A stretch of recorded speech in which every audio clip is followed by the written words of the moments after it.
सगळ्यात महत्त्वाचं तुम्ही 11 महिन्यापासून ज्या मागणीसाठी हे आंदोलन करतात, संघर्ष करतात, ते सगळे सोयरे, ती सगळे सोयरेची व्याख्या आणि मागणी आम्हाला मान्य नाही असं स्पष्ट प्रकाश आंबेडकर म्हणतो. ते कुठं सत्य देतात त्यांना मान्य नाही.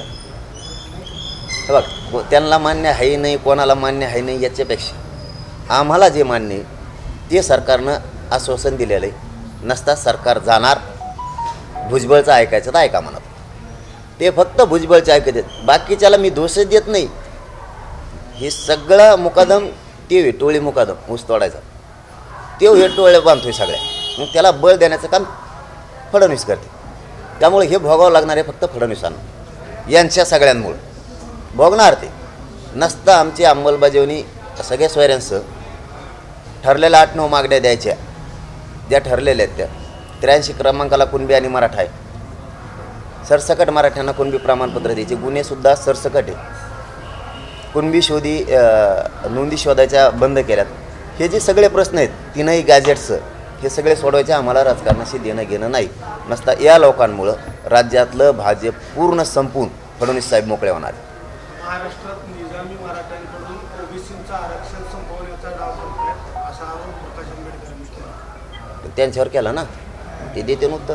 ते मला माहीतच नाही त्यांनी जेम कोण येतं, औरंगजेबाचं कोण येतं, कोणाचे कोण येतं. आम्हाला फक्त एवढंच माहिती आहे, आम्ही गरीब मराठी आहेत.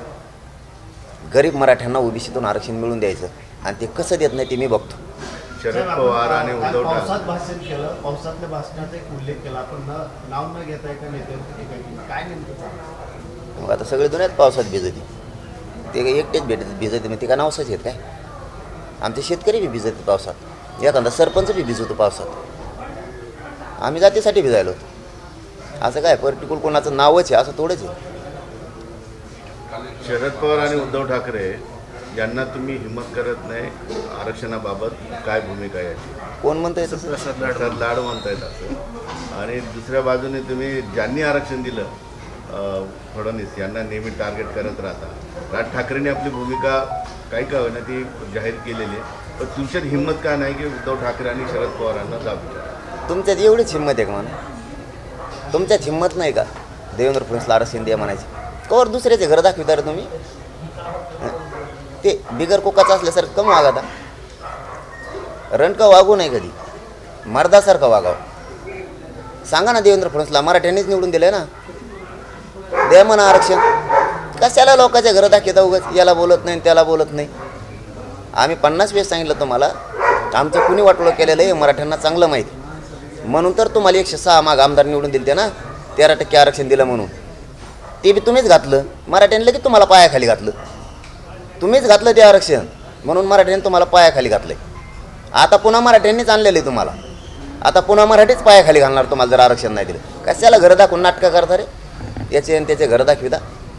राष्ट्रीय ओबीसी महासंघाची अमृतसरला बैठक झाली, राष्ट्रीय ओबीसी महासंघाची, आणि त्यामध्ये त्यांनी जवळपास 30 ठराव देश पातळीवर ते ठराव केलेले आहेत. आणि ओबीसीतून इतर आरक्षण कुणाला देऊ नये असा देश पातळीवर महासंघाने ठराव केला आहे. करू तर काय होतं त्याला? ठराव कोणी करू, मग आम्ही करू तिथं बसल्या बसल्या. हे देऊ नका ते देऊ नका. कायदा काय कोणाच्या मनावर चालत नसतं. ते म्हणतील तसं होत नसतं आणि ते सांगतील तेच होणार असं होत नसतं. जिल्ह्यातील कास्ट व्हॅलिडिटीचा विषय प्रत्येक जिल्ह्यामध्ये अडचण आहे. लवकर प्रमाणपत्र द्यायला अधिकारी टाळाटाळ करतात, पैशाची मागणी होते असं म्हणणं आहे. हे सरकारच विचित्र आहे. यांना जाणून बुजून एका हाताने द्यायचं आणि दुसऱ्या हाताने वाटोळं करायचं.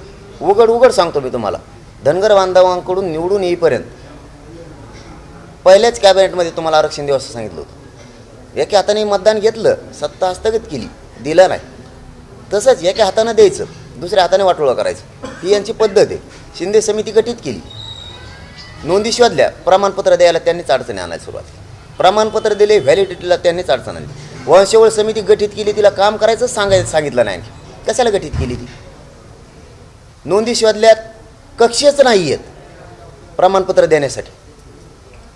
ही यांची वागण्याची पद्धतच चांगली नाही. मुलीला मोफत शिक्षण केलं, नुसतं कागदावर ठेवलं, फीस भरून घेतल्या.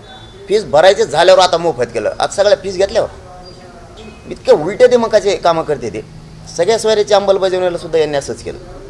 हे जाणून बुजून मिळू देत नाहीत. ECBC मराठ्यांनी मागितलं नाही तरी कायदा पारित केला आणि EWS मराठ्यांचं घातलं.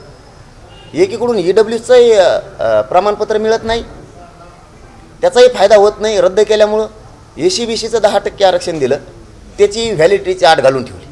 व्हॅलिडिटी 1 महिन्याच्या आत निघत नाही आणि 3 राऊंडच्या आत पोरांना ते प्रमाणपत्र द्यायचं. तिथं अधिकाऱ्यांचे काही संप, काही अधिकारी जातीवादी, काही अधिकारी मुद्दाम देत नाहीत आणि सरकारचं वरून प्रेशर तातडीनं देऊ नका. म्हणजे तिन्ही बाजूने यांनी मराठ्यांचा वाटोळा करायचं ठरवलं. याची 10% मागणी नसून बळच लादलं. बरं लादू द्या. EWS रद्द केलं. तुम्हाला कुणी रद्द करायचं सांगितलं?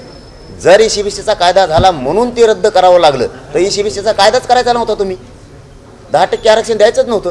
EWS आमच्या पोरांनी घेतलं असतं. म्हणजे हेच वाटोळे करणारे आणि हेच समजून सांगणारे परत. त्यामुळे लोकांच्या लक्षात आले की याने 10% आरक्षण देऊन मराठ्यांचं वाटोळं केलं.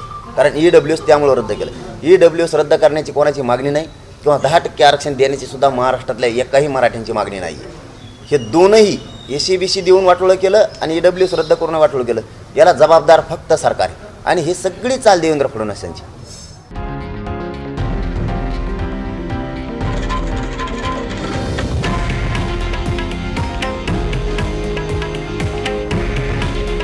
हे आहे देशातील नंबर 1 न्यूज नेटवर्क आणि आपण पाहत आहात TV9 मराठी. काळजी तुमची, हित महाराष्ट्राचं.